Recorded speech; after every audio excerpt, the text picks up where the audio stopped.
Welcome to Bingo pink channel. இன்றைக்கி video போன விலாக்லேருந்து continue ஆகுது.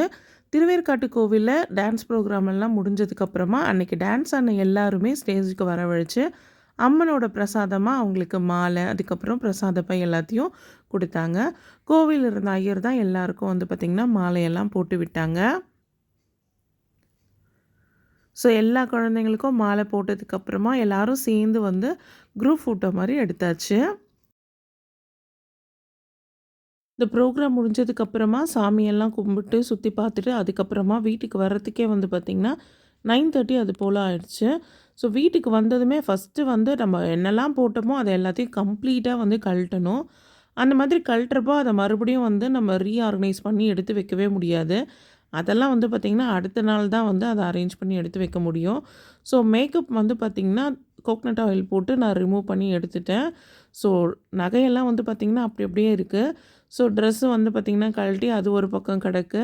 ஸோ இது எல்லாத்தையும் வந்து பார்த்திங்கன்னா அடுத்த நாள் தான் வந்து நான் ஆர்கனைஸ் பண்ணுவேன். பரதநாட்டியம் ஜுவல்ஸ் எல்லாத்தையுமே வந்து பார்த்திங்கன்னா ஒரு பெரிய பாக்ஸில் வந்து இது போல் இந்த ஜிப்லாக் கவரில் போட்டு தான் நான் வைப்பேன். ஸோ அது மாதிரி வைக்கிறப்போ ஸோ எந்த ஒரு டேமேஜும் ஆகாமல் அப்படி அப்படியே இருக்கும். நம்ம அப்படியே வந்து ஒன்று மேலே ஒன்று போட்டு நம்ம வச்சோன்னாக்கா அதுலேருந்து ஸ்டோன்ஸ் இல்லை இந்த முத்து அதெல்லாம் வந்து கண்டிப்பாக வந்து விழறதுக்கு வாய்ப்பு இருக்குது. அதனால் எல்லாத்தையும் வந்து பார்த்திங்கன்னா நான் செட்டாக தனித்தனியாக ஒரு ஜிப்லாக் கவரில் போட்டு அப்படியே வந்து ஆர்கனைஸ் பண்ணி எடுத்து வச்சுருவேன் ஒரு பாக்ஸ்க்குள்ளே. இந்த பரதநாட்டியம் ஜுவல்ஸ் வந்து என்கிட்ட 2 செட்டு இருக்குது. ஒன்று நான் வாங்கினது, இன்னொன்று வந்து சலங்க பூஜை அப்போ புதுசாக வந்து ஜுவல் செட்டு வாங்கினோம். ஸோ 2 செட்டு வச்சுருக்கேன். 2 செட்டுமே தனித்தனியாக ஆர்கனைஸ் பண்ணி வச்சுருக்கேன். பரதநாட்டிய ஜுவல்ஸ் வந்து ஆர்கனைஸ் பண்ணி வைக்கிறதுக்கே ஒரு 4-5 பாக்ஸ் நான் வந்து எடுத்து வச்சுருக்கேன். ஒன்றுத்துலேயும் வந்து பார்த்திங்கன்னா ஒரு பொருள் வந்து ஆர்கனைஸ் பண்ணியிருப்பேன். பரதநாட்டிய ஜுவல்ஸ் எல்லாம் எப்படி ஆர்கனைஸ் பண்ணி வைக்கிறது அப்படின்னு உங்களுக்கு ஒரு தனி வீடியோ வேணும்னா கண்டிப்பாக மறக்காமல் கமெண்ட் பாக்ஸில் கமெண்ட் பண்ணுங்கள். ஸோ பரதநாட்டிய ஜுவல்ஸ் எல்லாம் வந்து பார்த்திங்கன்னா நம்ம வந்து நல்லா ஆர்கனைஸ் பண்ணி வச்சா தான் ரொம்ப நாளைக்கு வந்து நம்ம மெயின்டைன் பண்ண முடியும். ப்ரோக்ராமுக்கு கிளம்புறதுக்கு முன்னாடி பாக்ஸ்லேருந்து எப்படி பொருட்களை எடுத்தோமோ அதே போல் ப்ரோக்ராம் முடிஞ்சதுக்கப்புறமா எல்லாத்தையுமே மறுபடியும் ரீஅரேஞ்ச் பண்ணி ஆர்கனைஸ் பண்ணி எடுத்து வச்சிடுறேன். அப்போ தான் மறுபடியும் நெக்ஸ்ட் ப்ரோக்ராமுக்கு வந்து நம்ம எடுத்து யூஸ் பண்ணுறதுக்கு ரொம்பவே ஈஸியாக இருக்கும்.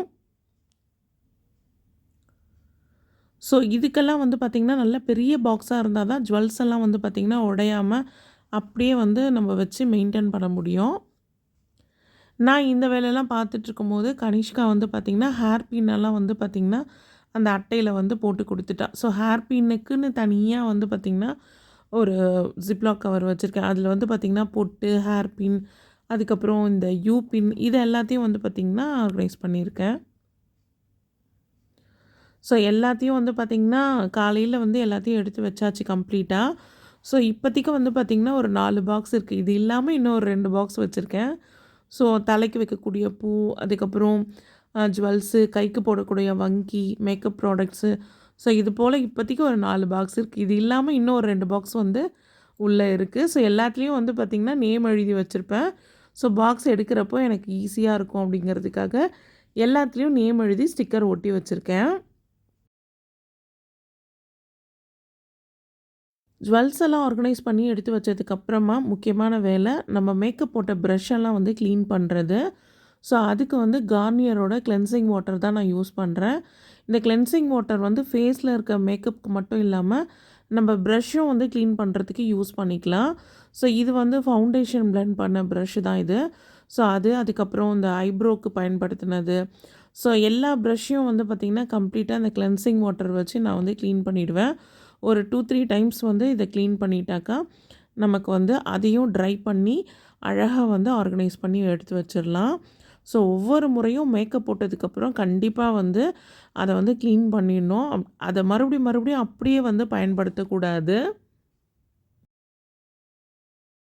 இந்த மேக்கப் ப்ரஷ் எல்லாத்தையும் 2 டைம்ஸ் வந்து இந்த கிளென்சிங் வாட்டரில் ரின்ஸ் பண்ணோம். ஃபஸ்ட் டைம் வந்து கொஞ்சமாக வந்து அந்த வாட்டர் ஆட் பண்ணி எல்லா ப்ரஷ்ஷையும் வந்து ஒரு முறை டிப் பண்ணி எடுத்துருவேன். அதுக்கப்புறமா இன்னொரு முறை வந்து கிளென்சிங் வாட்டர் ஊற்றி எல்லா ப்ரஷ்ஷையும் நல்லா கம்ப்ளீட்டாக வந்து ரின்ஸ் பண்ணி எடுத்துகிட்டு அதுக்கப்புறமா ஒரு ஃப்ரெஷ் வாட்டர் வச்சு மறுபடியும் அந்த ப்ரஷ்ஷை வந்து பார்த்திங்கன்னா நான் க்ளீன் பண்ணுவேன்.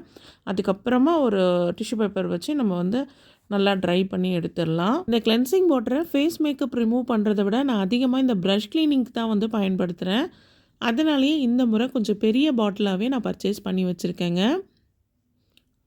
பரதநாட்டியத்துக்கு போடக்கூடிய ஜுவல்ஸு, அதுக்கப்புறம் மேக்கப் ப்ரஷ்ஷு இது எல்லாத்தையும் க்ளீன் பண்ணி கம்ப்ளீட்டாக அந்தந்த பாக்ஸில் வந்து நான் ஆர்கனைஸ் பண்ணி எடுத்து வச்சுருவேன்.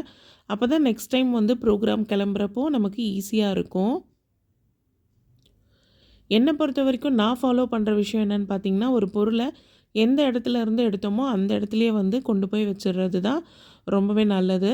அப்போ தான் நம்ம ஒவ்வொரு முறையும் அந்த பொருளை அந்த இடத்துல இருந்து தேடி எடுப்போம். அப்படி இல்லைன்னு வச்சுக்கோங்களேன், தவறுதலாக மாற்றி வேறு எங்கேயாவது வச்சுட்டோன்னா தேடிக்கிட்டே இருப்போம். அந்த பொருள் நமக்கு கிடைக்கவே கிடைக்காது. இதனால் தேவையில்லாத டென்ஷன் தான் ஆகும். அது மட்டும் இல்லாமல் டைம் வந்து பார்த்திங்கன்னா இதனால் நமக்கு போய்கிட்டே இருக்கும். ஸோ இந்த வீடியோ இதோட முடியுது ஃப்ரெண்ட்ஸ். இந்த வீடியோ உங்கள் எல்லாருக்குமே பிடிச்சிருக்கும்னு நினைக்கிறேன்.